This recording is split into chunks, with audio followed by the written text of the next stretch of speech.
이번에 철학 아카데미에서 그 차이를 발견하고 그다음에 차별에 대한 어떤 이해에 도달한 것을 중심으로 제가 이번에 강의를 하려고 생각하고 있어요.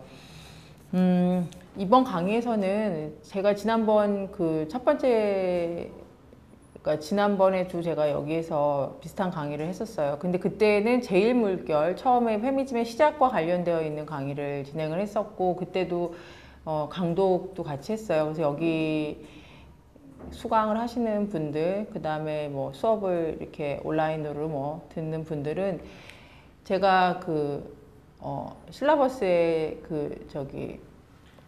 올려놓은 책을 조금 구매를 하셔서 같이 보셨으면 좋겠어요. 사실 페미니즘 도서가 그렇게 많이 팔리는 것 같지만 또 안 팔려요, 생각보다.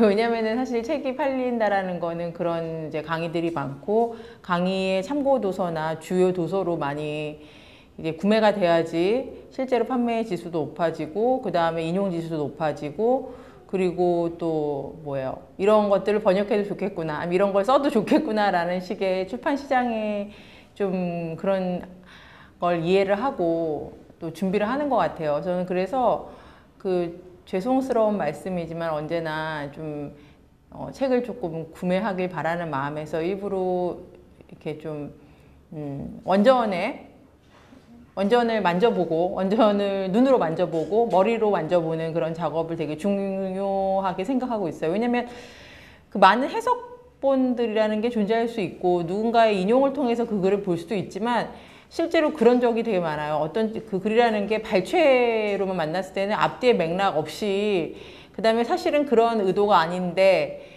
자기의 뜻에 따라서, 자기 입맛에 따라서 인용할 경우에 원저자가 갖고 있는 의미와 굉장히 멀어진 경우들도 많아요. 물론 그런 식으로 하는 게 그 학술하는 사람들이 갖고 있는 윤리적인 문제일 수도 있다고 생각을 하고, 뭐 좋게 말하면 독창적 해석일 수도 있을 것 같아요. 근데 저는 이제 그런 것들은 실제적으로 원저를 다 읽어본 다음에 그런 독창적 해석이든 아니면은 뭐 여러 가지 다른 식의 의미 파악을 할 수 있다고 생각해요. 근데 그 전에 먼저 원서, 그러니까 뭐 번역서를 저는 칭할게요. 뭐 오늘 다룰 그 여성성의 신화는 베티 프리단이 이제 쓴 책이고, 이 책의 원서에 우리가 직접 도달하지 못하지만 그래도 번역이 굉장히 충실히 되어 있으니까 적어도 번역을 충실히 했다는 걸 우리가 알고 있고, 분명히 그렇겠죠. 그 안에서 이 책을 좀 직접 읽어보는 것들이 되게 중요한 것 같아요. 그래서 이번 시간하고 다음 시간에는 여성성의 신화를 직접 좀 읽어보면서 우리가 베티 프리단이 무슨 말을 하려고 했는지, 그리고 이게 왜 중요한 서적인지를 좀 이해를 해보는 게 좋을 것 같아요. 특히 한국에서의 어떤 페미니즘에 대한 어떤 물결들을 보면 실제로 베티 프리단이 갖고 있었던 그때의 문제의식과 크게 다르지 않다고 생각합니다. 그리고 사실은 이 베티 프리단의 이야기가 지금도 굉장히 마음에 와닿아요. 제가 최근에 어떤 경험이 있었냐면, 되게 한 5시 15분? 그 정도쯤에 오후에요. 신도림 방향 쪽으로 가는 지하철을 탔어요. 근데 이상하게 그때 사람이 굉장히 많았는데 유모차를 이렇게 아이를 유모차에 싣고 어떤 이제 분이 타셨더라고요. 굉장히 그때가 아직 퇴근 시간 아닌데도 사람이 굉장히 많이 갑자기 들어오는 거예요. 그러니까 막 어떻게 이제 움직이기 어려우니까 잘 이렇게 세워놓고 있는데 문자를 이렇게 보내고 계시는데 제가 일부러 보려는 게 아니라 본의 아니게 이렇게 옆으로 보이더라고요. 그냥 뭐라고 했냐면, 너무 사람이 많아. 이렇게 많은 시간에 유모차를 타고 움직이는 것 자체가 민폐야, 민폐. 이렇게 딱 자기 보내는, 그러니까 그러니까 이 유모차를 이렇게 밀고 아이랑 같이 대중교통수단으로 이동하는 게 민폐라고 딱 자기가 쓰고 있더라고요. 근데 저는 그 말 딱 듣는 순간 갑자기 되게 좀 이건 아닌데라는 생각이 들었어요. 대중교통은 누구나 탈 수 있는 거잖아요. 아니면 내가 뭐 그러면서 그래서 내가 택시 타려고 했는데 뭐 이런 식의 문자까지 쓰고 있는데, 아니 되게 그러니까 퇴근 시간도 아니고 그때 이제 우연히 이랬는데 왜 그걸 자기 여성 스스로가 민폐라고 할까? 그러니까 그 얘기 뭐냐면, 집 밖으로 나와서 어딘가 이동을 하고 또 자가 수단을 갖고 있지 않은 여성이 그냥 집에서 좀 멀리 벗어난 곳으로 이동하는 거, 아이들과 함께 유모차를 태울 수밖에 없는 그런 아이들과 함께 대중교통수단을 이용하는 것만으로 스스로가 굉장히 죄책감을 느끼고 많은 사람들에게 내가 진짜 폐를 끼치고 있다라는 그 자기 성찰을 하는 걸 보면서 아, 이건 아닌데라는 생각을 했었어요. 근데 제가 이 얘기를 드리는 이유는 바로 여성성의 신화에서 얘기한 베티 프리단의 그 문제의식도 그렇게 내가 지금 민폐를 끼치고 있다라는 어떤 그런 생각들과 유사한 생각들을 하고 있었던 자기 자신에 대한 자각으로부터 시작됐다는 거예요. 근데 한국의 많은 여성들이 그렇게 하고 있고 누구보다 막 저는 별로 그 말을 별로 좋아하진 않아요. 충 붙은 말, 벌레로 칭하는 말. 우리가 뭐 카프카도 아니고 그렇죠? 변신, 어느 날 벌레가 된 나 자신을 발견한 것도 아니고 하여튼 우리 어느 시대부터 우리 뭐 폐를 끼쳤다라고 얘기하거나 자기 자신에게 벌레로 칭한다든지 아무튼 뭐 혹은 누군가를 벌레로 비난한다든지 뭐 그러니까 한마디로 밥버러지 같은 버러지로 이렇게 하는 식의 이야기를 저는 그렇게 좋아하진 않는 것 같아요. 근데 한국 사회에서 굉장히 그렇게 많이 하잖아요. 특히 뭐냐면 아이 이제 직업이 없다고 하는 가정주부 사실은 가사노동을 하잖아요. 그리고 아이를 키우는 하는 여성들을 묘사하는 거는 막 노닥거리면서 카페에 모여서 유모차 끌고 와서 노는 여자들. 남편은 쎄빠지게라고 아시나요? 이게 사투리네요. 거의 뭐 이게 혀가 빠지도록 힘들게 일을 하고 있는데 이 여자들은 브런치나 먹으면서 백화점 근처에서 노닥거리고 있다. 막 이런 식으로 여성들을 굉장히 모욕의 어떤 시각을 가지고 보고 있는 것 같아요. 근데 저는 좀 그런 시각이 굉장히 크게 문제가 있다. 그럼 그 얘기는 뭐냐면은 아이를 돌보거나 그 다음에 그 가정 노동을 하는 거 그리고 그 여자들이 집에 있지 않고 그 뭐 문화센터든 백화점이든 아니면 뭐 무슨 스타벅스든 뭐 그런 뭐 여기 뭐 그런 얘기 되죠. 그 카페 이름 아무튼 그런 쪽에 몰려 있는 것들을 굉장히 세월 좋은 여편네로 막 칭하는데 사실 보면은 이제 그 얘기를 들어보면 아이를 혼자서 독박 육아를 한다는 게 굉장히 쉬운 일이 아니라는 거는 이제 우리 모두 알고 있고 그 다음에 왜 그러면은 그 백화점에 가냐면 거기는 유모차도 주고 아이를 유모차를 가지고 오는 여성들에게 굉장히 편의를 제공하는 그러니까 어떤 의미에서 사적 자본만이 편의를 제공한다는 그 사실 네, 그리고 이제 기존에 아이들 혼자 키웠는데 아이들 다 엄마가 키우지 말을 얘기하지만 그럼 우리 얘기하잖아요. 아이를 키우는 건 엄마고 애들 봐라 다 엄마만 좋아한다 뭐 이런 식으로 해서 육아를 할 수 없다는 거 막 정당화하는데 진짜 그게 맞나? 근데 예전의 사회와 지금의 여성들이 아이를 키우는 사회가 다른데 뭐 그런 생각들이 인데 불구하고 여성들을 다 무슨 벌레인 것처럼 뭐 고귀한 어머니에게 벌레를 붙인다 이런 문제가 아니라 그 사회적인 어떤 분위기 들 속에서 또 더 웃긴 거는 여성들 스스로가 맘충이 되지 말아야지. 내가 그 맘충일 수는 없어. 그런 자각이 굉장히 많은 거 있잖아요. 왜냐면 내가 이런 자각도 없다면 난 정말로 맘충이 될지도 몰라라는 되게 두려움. 나도 굉장히 사회적으로 배운 사람이고 모든 SNS나 소셜미디어에 대해 노출되어 있는데 바로 내가 그 사람이 될 수는 없다라는 굉장히 노력을 하고 있는 걸 제가 알고 있어요. 그러니까 그런 현실 속에서 정말로 이 베티 프리단이 얘기하는 여성성의 신화가 과거의 이야기인가 우리는 좀 생각을 해볼 필요가 있다는 거죠. 이게 과거의 이야기인가. 근데 재밌는 건 이제 이게 60년대에 쓰여진 책이라는 거죠. 근데 한국은 2018년이고 이 얘기가 여전히 유효하다는 측면들. 그래서 저는 제2물결 페미니즘의 시작이 사실은 이거예요. 주부들의 반란에서 시작됐다고 생각해요. 제2물결 페미니즘의 핵심은 우리는 되게 특히 또 우리가 페미니즘에 대한 얘기를 할 때 막 기혼 여성들은 막 누가 그런 얘기를 하더라고. 부역자다. 가부장제 부역자다. 막 결혼한 여자들은.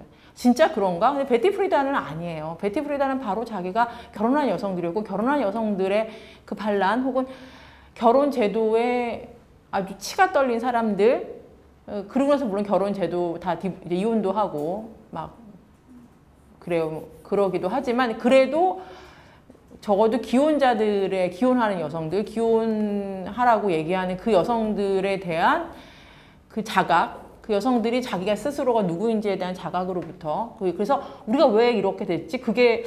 이게 정말 그들이 말한 행복인가, 내가 말한 행복인가, 그 행복에 대한 어떤 성찰들 속에서 이 책이 쓰여졌고 사실은 케이트 밀렛의 뭐 성의 정치학도 굉장히 중요한 저서지만 저는 솔직히 여성성의 신화가 매우 중요한 저서라고 생각합니다. 저는 이거를 읽으면서 너무 소름이 끼칠 정도로 막 전율이 일었어요. 진짜 그렇고. 그리고 어쩌면 이 현실은 변하지 않을까. 물론 이 책이 갖고 있는 한계도 있습니다. 그 한계점은 제가 이제 다음에 얘기를 드릴 텐데. 근데 그럼에도 불구하고 굉장히 중요한 책이라는 것들. 그리고 분명히 이 책이 갖고 있는 한계가 분명히 있었지만 주요한 어떤 지적들 그리고 그 생생함은 프리단 자신의 어떤 삶의 어떤 그런 것부터 시작했기 때문에 저는 이 책을 우리 강의의 출발점으로 삼고 싶어요. 그래서 이번 주랑 10월 9일은 쉰다고 하네요. 그 다음 주에 여성성의 신화를 읽을 거고 여러분들 꼭 책을 좀 사셨으면 좋겠어요. 제가 얘기하는 건 책을 갖고 있어야 돼요. 이 책은 사셔도 아깝지 않은 책입니다. 소장가 꼭 사세요. 그래서 제가 오늘 읽을 거예요. 같이 몇 페이지를. 근데 그게 다르지 않나요? 누가 막 얘기해주는 그런 거랑 내가 이 페이지를 한번 읽어봤다라는 거는 그 기분이 달라요. 그리고 완독을 못했다고 해도 상관없어요. 책은 이렇게도 펼쳐놓고 저렇게도 펼쳐놓고 있고 그러면 돼요. 근데 저는 그래서 항상 참고로 제가 번역한 책들 다 아니에요, 여러분. 근데 저는 그거 상관없이 이게 저는 중요한 것 같아요. 페미니즘의 어떤 실천 중에 하나는 거리에서 싸우는 것도 있지만 이 이론서들이 많이 인용되고 많이 읽히고 많이 이렇게 사람들한테 얘기될 수 있는 거. 그러니까 제가 이런 강의를 맡고 이런 이유들 중에 하나도 그런 거예요. 이런 강의가 있다라고 하면 오지 않으신 분들도 이런 내용들을 하는구나. 이런 책들을 중요한 거구나라고 알 수 있잖아요. 그러니까 저는 그런 의미에서 적어도 이 책을 좀 보셨으면 좋겠다. 그래서 제가 이걸 할 거고 조금 소개를 드리는 거예요. 그 다음에는 그 성의변증법을 다룰 거예요. 그것도 이제 굉장히 파이어스톤 책인데 그 책도 아주 혁명적인 책이에요. 그 책이야말로 어떤 의미에서 또 다른 혁명이 있고 미래적인 어떤 비전을 열어주는 그리고 좀 이런 얘기를 좀 드리고 싶은데 제2물결 페미니스트들은요 굉장히 뭐라고 해야 될까요? 광기 어린 그러니까 소위 말해서 뭐 남성 가부장제 권력이 얘기하는 여기서 남성이라고 하는 건 진짜 생물학적 남성을 의미하는 게 아닙니다. 그냥 우리가 남성성이라고 얘기하는 그죠? 그런 어떤 가부장제가 이렇게 지칭하는 광기가 아니라 정말 무엇이 진짜고 무엇이 가짜냐, 무엇이 참이고 무엇이 거짓이냐라고 묻는 그 기준을 뒤흔들어 버리는 그런 열정적 그런 광기들 그리고 자기 몸을 진짜로 이렇게 태워버린 그래서 책으로만 남는 뭐 그런 식의 아주 굉장히 큰 운동들을 많이 일으켰고 저자들도 그랬는데 파이어스톤이 특히 그렇습니다. 근데 이제 그들이 발견한 거는 어떤 차이에 대한 발견이에요. 근데 그 차이에 대한 발견은 어떤 거냐면 우선 여기서는 이거 남성과 여성이 다르다라는 차이. 그 자각이 사실은 제2물결 페미니즘이 되게 중요한 자각이에요. 혹은 남성성과 여성성이 다르다는 자각. 왜 그 차이가 중요한가? 왜냐면 제2물결 페미니즘 우리가 지난해 여름에 사실 뜨거운 여름에 이 강의를 또 진행했는데 그때는요 제2물결 페미니스트들이 관심 있는 건 이거예요. 여성도 인간이다. 우리도 뭐야? 우리는 같다. 남자 여자 구별하지 말아라. 우리 같아요. 우리 인간이다. 인간이고 우리에게 인권이 있으니까 뭘 달라? 투표권을 달라. 같아야지 투표권 주잖아요. 여자는 뭐 그러니까 자연이고 여자들은 굉장히 그 수동적인 존재이고 아무것도 어린애 같고 그다음에 왜냐면 생리하고 애 낳고 이러니까 자연적인 존재고 남자들만 사회적 존재이고 이성이 있다라는 생각들이었기 때문에 사실상 인간은 남자만 속했거든요. 그래서 투표권 안 줬잖아요. 처음에 투표권을. 근데 이제 메리 울스턴크래프트든지 제2물결 페미니즘을 얘기했던 그런 참정권에 대한 얘기를 했던 사상가들은 그래 그런 차이들이 있지. 그치만 중요한 건 우리 모두 이성을 갖고 있다는 점에선 같다. 인간의 정의는 이성을 갖고 있다. 아니냐. 그럼 여자만 그 이성적이지 않다고 아니라고 데카르트도 그렇게 얘기 안 했고 루소도 그렇게 얘기하지 않았어. 모두 우리 이성적이야. 하지만 너희들이 말하는 어떤 남성 사상가들이 얘기했던 바에 따르면 인간은 모두 평등하고 인간이 이성을 갖고 있는 한 모두 평등하다고 했는데 왜 말로만 평등하다고 그러고 왜 참정권 안 주는 거야? 니네 기만적이야. 라고 얘기했어요. 그래서 우리는 같다라가 제2물결의 되게 중요한 인식이었어요. 우린 다르지 않고 인간이라는 점에서 같다. 인권이라는 점이 제2물결 페미니스트 그리고 그런 점에서 자유주의죠. 왜? 인간으로서 자유를 성취하고 싶다는 어떤 강한 인식. 그래서 참정권 투쟁을 쭉 했죠. 그래서 참정권 투쟁들 중에서는 이것도 있어요. 재산권. 우리 인간이라면 재산도 상속받게 해달라. 왜냐면 예전 같은 경우에는 결혼을 딱 해버리면 상속권이 없었어요. 그리고 자기 변호권도 없었어요. 자기 변호권. 왜 그러니까 결혼한 여자들은 뭐냐면은 그 안에서 남성이 그 여자 대신에 다, 왜 어린애들이 잘못하면 어른들이 나가서 다 대신 해주잖아요. 책임을 지잖아요. 의무랑. 그러니까 그것처럼 여자가 다 결혼을 하면 남편이 어린애처럼 대신 다 책임과 의무를 다 했어요. 그러면 그게 어떤 문제가 돼요? 가정폭력이 일어나도 남편이 아내를 때려요. 그러면 둘이서 뭘 할 수가 없어요. 법적 수행을 못해요. 무슨 뜻인지 알겠죠? 둘 다 동등한 권리를 가진 존재를 보지 않고 나 여자의 권리는 남편 안에 딱 복속될 수밖에 없는 게 그때 당시의 특징이었기 때문에 그렇게 하지 말고 우리 동등한 인간으로 취급해다오가 제일 물결 페미니즘이었고 그 성취가 참정권, 재산권, 그다음에 변호를 할 수 있는 권리 뭐 이런 식으로의 개인의 권리를 성취하는 운동이 제일 물결 페미니즘이었어요. 그렇기 때문에 우리는 같다라는 게 되게 중요한 당시의 시대적인 요구였어요. 이게 제일 물결 페미니즘, 자유주의 페미니즘이라고 얘기하는 거예요. 그리고 이제 그게 많이 되게 중요한 건 바로 민주주의의 어떤 기본 원리이기도 하죠. 기본 원리인 게 민주주의에서 투표권을 주는 문제 안에서. 그래서 19세기에서 20세기 초에 그런 운동들이 일어났죠. 근데 그렇게 참정권을 다 얻고 나고 나서 어떤 일이 벌어졌냐면 실제 이제 미국의 상황이에요. 미국이 사실은 그 참정권 운동이라든지 여성의 권리를 쟁취하는 운동이 굉장히 크게 벌어졌었어요. 그런데 이 운동이 1930년 때부터 시들어져요. 그래서 여성 운동이라고 묶일 수 있는 어떤 되게 공통의 기반이라는 게 딱 사라져요. 그러면서 1930년부터 40년, 50년, 60년대까지 일종의 여성 운동의 퇴족이라고 할까요? 퇴족이 착 와요. 그러면서 어떻게 되냐면 실제적으로 막 여러분들 서부 영화들 보면 요새 서부 영화들 보면 알지만 19세기나 그때 서부라는 곳이 굉장히 거친 곳이잖아요. 미국. 지금 제가 미국을 중심으로 얘기를 드리고 있어요. 유럽 아니고. 왜냐면 이제 프리단도 미국이고 실제로 우리가 제2물결 하면 영미의 페미니즘 운동을 사실 근거로 많이 삼고 있어요. 왜냐면 쟁취의 권리도 이제 먼저 이제 구호도 드러났었고 물결에 아주 큰 우리가 물결로 얘기하는 건 이론과 그에 조응하는 대중운동이 함께 갔을 때 우리가 물결을 보통 칭하거든요. 이제 그런 게 있었기 때문인데 그 서부 영화 같은 데 보면 여성들이 총 들고 있었어요. 왜냐면 남자들이 막 싸우잖아요. 그러면 여자들이 그냥 가만히 있는 게 아니라 자기가 다 이렇게 장총 들고 막 알죠? 싸웠다고. 진짜로 막. 그리고 뭐 나만 이렇게 하냐. 이 서부가 굉장히 거친 곳이니까 여기 서부까지 왔다라고 한다면 총쯤은 들 줄 알아야 되는 거예요. 총쯤은. 그렇게 거칠고 터프하고 막 그렇게 살아왔는데 이제 서부도 이제 그런 골드러시도 다 끝나고 이제 어느 도시화 되기 시작하고 참정권 운동도 막 이렇게 되고 다 이러고 나서 1930년쯤 되니까 여성성이 이제 그런 식의 막 그런 여성성도 있잖아요. 내가 독립적이고 주체적이고 이런 여성성들은 사라지고 어떤 식으로 이게 얘기가 되냐면 굉장히 뭐냐면은 가정으로 돌아가자. 여성성을 가정과 관련시키는 그런 식의 얘기들이 계속 진행되기 시작해요. 그리고 또 어떻게 되냐면 또 가장 큰 이유 중에 하나는 1930년대, 그러니까 1차 세계대전 이제 끝나고 그때쯤에는 뭐냐면 대공황이라든지 자본주의에 굉장히 큰 변화가 일어나잖아요. 그러니까 일자리가 없는 거예요. 일자리가. 그러니까 뭐야? 여자들도 막 그때 당시에는 막 나와서 일도 하고 막 그랬는데 아니 지금 집안의 가장도 일을 못 하는데 여자들이 어떻게 일을 나오냐? 여자들은 다 어디로 가? 집으로 가라. 그래서 여자들이 가야 될 곳은 가정이다. 라는 식의 이제 캠페인들이 미국에서 굉장히 많이 벌어지면서 여성들이 사회적으로 진출하는 것들이 이렇게 막아지게 돼요. 근데 이제 또 40년대 들어서는 또 전쟁이 일어나고 2차 세계대전 참전을 하잖아요. 이제 그렇게 되면서 여성들이 또 이제 후방에서 일을 하긴 하지만, 그러니까 어느 정도는 이제 또 들어가기도 하지만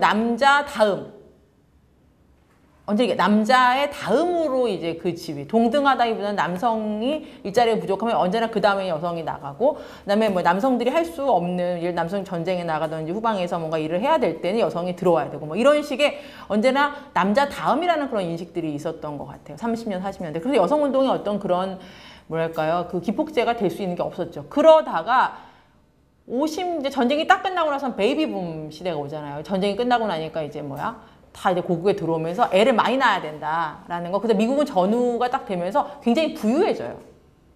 굉장히 부유해지기 시작하는데 그 부유한 게 어떤 걸 낳냐면 부유한 동시에 되게 보수적인 어떤 그런 전통이 세져요. 왜? 이거는 사실 미국만이 아니라 승전국들의 특징이에요. 승전국, 패전국 말고 승전국의 특징인 게 승전국이라면 전쟁에 승리했다는 거잖아요. 전쟁에 승리했으면 그 사람들이 다 뭐가 돼요? 대통령.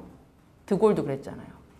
아이젠하워. 다 전쟁 영웅 출신들이에요. 그러면 그들이 갖고 있는 비전은 뭐냐면 전쟁 이전에 굉장히 벨 에포케라고 얘기하잖아요. 굉장히 아름다웠던 그 시절을 우리가 복귀하는 것들이 굉장히 중요한 가치인 것처럼 많이 얘기되고 있어요. 승전국이었던 유럽도 마찬가지고 그 다음에 미국도 마찬가지예요. 그러니까 50년대와 60년대 기조가 그랬어요. 그래서 이제 그걸 못 참고 이제 막 터져 나오기 시작한 게 60년대 말인 거죠. 68혁명부터 시작해서 미국도 그렇고. 근데 그 전쟁 끝나고 한 20년간은 굉장히 그런 식의 보수적인 기조들이 굉장히 많고 또 미국은 그런 안정화의 기조들 그리고 이제 그 안정화를 또 유지시켰던 게 딱 전쟁이 2차 세계대전 끝나고 나서 이제 시대적 배경을 말씀을 드리는 거. 2차 세계대전 딱 끝나고 나서 어떤 일이 벌어지냐면 미국하고 뭐 소련이 어떻게 돼요? 이데올로기 전쟁을 하잖아요. 그렇죠. 사회주의냐 자본주의냐. 그러면서 뭐야? 자본주의 막 발전, 사회주의만 발전, 경제 성장이 누가 아마 높냐. 막 이런 식의 그런 분위기 안에서 어떤 보수적인 어떤 군대적인 정권들이 계속 얘기되면 군대가 이제 군사가 굉장히 중요하다라고 얘기하는 그런 보수적인 정권들, 그럼 가부장제의 그 남성성이 굉장히 이제 막 얘기될 때에 여성들이 갖고 있는 자리는 뭐야? 언제나 편안한 집안. 남자들이 언제나 따뜻하게 쉴 수 있는 잠자리, 그리고 좋은 아이들을 낳고 뭐 이런 식의 얘기들. 그리고 또 미국은 부유하기 때문에 대부분의 사람들이 안정적인 어떤 기조를 유지하자라는 그래서 그런 익명의 대중들, 사회에 순응하는 대중들이 굉장히 많이 생기고 그 안에서 여성들은 이 가정의 수호자라는 역할을 굉장히 많이 담당하게 돼요. 그러면서 50년대에 그런 얘기들이 많고 그 다음에 여자들한테 빨리 결혼해라 뭐 이런 얘기들이 많이 되면서 실제적으로 그 미국의 그 여자 대학생들 같은 경우에도 졸업한 다음에 대부분 꿈이 뭐냐 그러면 나는 이게 많은 이렇게 현모양처가 내 꿈이다 진짜로. 아름다운 드레스를 입고 왼쪽에는 책을 들고 오른쪽에는 뭐예요? 프라이팬을 들고 있는 여자들. 여러분들 이거에 대해 좀 이해를 해보고 싶으시면 모나리자 스마일이라는 영화가 있어요. 줄리아 로버츠가 주연한 영화가 있어요. 그게 한 1950년대 그 미국의 분위기들을 나타내요. 거기에는 줄리아 로버츠가 그 미국의 그 미술사 강사로 딱 왔는데 되게 똑똑하고 막 능력 있는 여자 대학생들의 꿈이 다 되게 알죠. 그 동부 아이비리그 거기 있는 남학생들하고 막 데이트하고 나서 그들의 그랬잖아요. 그런 엘리트들의 입담이라든지 엘리트들의 그런 문화에 낄 수 있는 교양을 갖추는 교양 양성소로서의 대학을 생각하고 그 다음에 다 결혼을 생각하니까 이 여자가 못 참는 거지. 그래가지고 이렇게 너희의 미래가 그게 아니야. 다른 어떤 미래들을 그려가게 설득하는 그런 영화예요. 근데 그 마지막에 어떤 이제 굉장히 똑똑한 여대생이 졸업할 때 이러는 거야. 선생님은 우리한테 선택의 자유가 있다고 얘기했는데 저는 선택했어요. 선생님은 저보고 변호사 되라고 로스쿨 가라고 얘기했지만 저 로스쿨 안 가고 제가 사랑하는 이름이 그 남자친구 로버트의 미래를 위해서 서포트하는 주부가 되기를 선택했어요. 저 선택한 거니까 선택한 거잖아요. 저 행복해요 라고 딱 얘기하면서 약간 그 줄리아 로버츠, 그러니까 여성들에게 다양한 미래가 있고 다양한 선택의 기회가 있다는 말에 약간 물먹이는 듯한 그런 발언을 딱 하는 이제 장면이 나와요. 근데 바로 베티 프리다는 그때 그 시대부터 좀 지나서 진짜로 그렇게 선택했다고 했던 그 여자들이 정말 행복할까 지금도? 여기서 출발한 거예요. 왜냐면 이제 프리단 같은 경우에도 제가 이제 나눠드린 거 보면 알겠지만 1942년도에 스미스 대학의 어떤 입학생이었어요. 이 스미스 대학이 이제 미국에 이제 굉장히 그 유명한 여대, 우리나라에서도 모모 여대 막 그런 거 있잖아요. 실제로 이제 우리나라 같은 경우에도 50년대 여대 출신들 하면은 되게 직업을 막 갖기도 하지만 그런 출신이라면 신부감으로서 최고 이런 거 있잖아요. 그 스미스 대학도 약간 그런 대학이었던 모양이에요. 그런데 그 딱 대학을 이 사람은 40년대 졸업을 하고 나서 이제 자기는 이제 뭐라고 했냐. 그 다음에는 거기를 가요. 심리학과를 이제 대학원에 가고 나서 근데 이제 연구원 남아달라고 했는데 연구원 남지 않고 노동 전문 어떤 기자가 되기로 선택을 하는데 이 사람이 자기 결혼을 했겠죠. 결혼을 바로 했어요. 일만 한 게 아니라 결혼도 했는데 두 번째 출산 딱 했었을 때 해고돼요. 출산을 했다는 이유로. 딱 출산한 이후로 다 해고가 되고 이제 가정주부만 하고 이제 프리랜서로 사는 거죠. 그러고 있다가 굉장히 중요한 사건이 이 사람한테 벌어져요. 그러니까 이 사람도 사실은 처음에 페미니스트였던 게 아니에요. 그냥 대학 나와서 굉장히 스미스 대학까지 나왔고 또 이제 부모가 이제 보면 아빠는 이제 좀 부유했던 것 같아요. 보석상이었고, 제가 나눠드린 거 보면, 엄마는 이제 신문기자 하다가 전업주부가 돼서, 그러니까 이제 엄마처럼 신문기자가 되려고 했는데, 이 사람도 약간 경력단절 여성이었던 거예요. 근데 프리랜서로 막 일을 하다가, 자기 모교인 스미스 대학의 15주년 기념, 그러니까 졸업생, 그러니까 42학번이라고 할게요. 42학번이 15년 후에 어떻게 변했는지, 그거 좀 추적해달라. 이들이 어떤 지금의 모습, 지금도 가끔 뭐 이렇게, 저 같은 경우에 대학에 전화가 와요. 뭐 하세요? 뭐 이런 거 있잖아요. 몇 학번 누구시죠? 지금 뭐 하세요? 뭐 이런 거. 그러니까 그런 거 이 사람이 한 거예요. 그래서 그때 스미스 대학 졸업생들이 지금 어떠한 생각을 갖고 있나요? 대부분이 다 가정주부였던 거죠. 근데 이들은 어떠한 생각을 하고 있나? 이제 이런 것들을 취재하게 된 거예요. 근데 그 딱 발견한 순간 뭐냐면 이들이 모두 불행하다는 걸 알게 된 거예요. 그들 되게 지금도 제가 얼마 전에 무슨 기사를 하나 봤는데 고려대학번 91학번 고려대학교 무슨 과더라 뭐 하여튼 광고 쪽을 할 수 있는 과를 나온 것 같은데 91학번들을 이렇게 그들의 91학번이면 지금 몇 년 지난 건가요? 한 27년쯤 지났죠? 그들이 어떤가 봤는데 처음에는 다 뭐 광고에서 어쩌고 대체로 2004년 정도쯤에 다들 이렇게 퇴사를 많이 한 것 같아요. 2004년이 몇 살일까요? 91학번이면 계산이 제가 막 안 되네요. 2004년이면 한 23년? 아니, 몇 년이죠? 23년 아니죠. 계산이 안 된다. 13년이죠. 그러니까 13년이면 33살쯤 딱 퇴사를 한 거야. 그쯤에 이제 그때가 최적인 거지. 왜냐면 당시에, 지금은 더 일을 하겠지만, 그때 딱 퇴사를 하고 지금 뭐냐면은 몇몇 사람들은 과외, 알바. 아니면 지금은 뭐냐면 파리 뭐 어쩌고 그런 데 있죠. 그래서 이제 시간제 아르바이트. 근데 같은 학번인 남자들 다 현역. 그럼 현역에 있지 않겠어요? 몇 살이야? 지금 50이 안 된 나이잖아요. 그러니까 너무 다른 거야. 지금 한국도 그래요. 사실 91학번이라고 하면 사실은 뭐 오래된 학번도 아니잖아요. 우리나라에 한 92, 93 그때부터는 막 90년대 뭐 대중문화 막 이렇게 하고 그때 뭐 오렌지족도 나타나고 막 그럴 시대잖아요. 압구정도 야타족. 제가 그때 90년대 학번을 잘 알아요. 막 그런데 지금도 그렇잖아요. 근데 이제 이 사람 딱 보니까 다 그렇게 살고 있는 거야.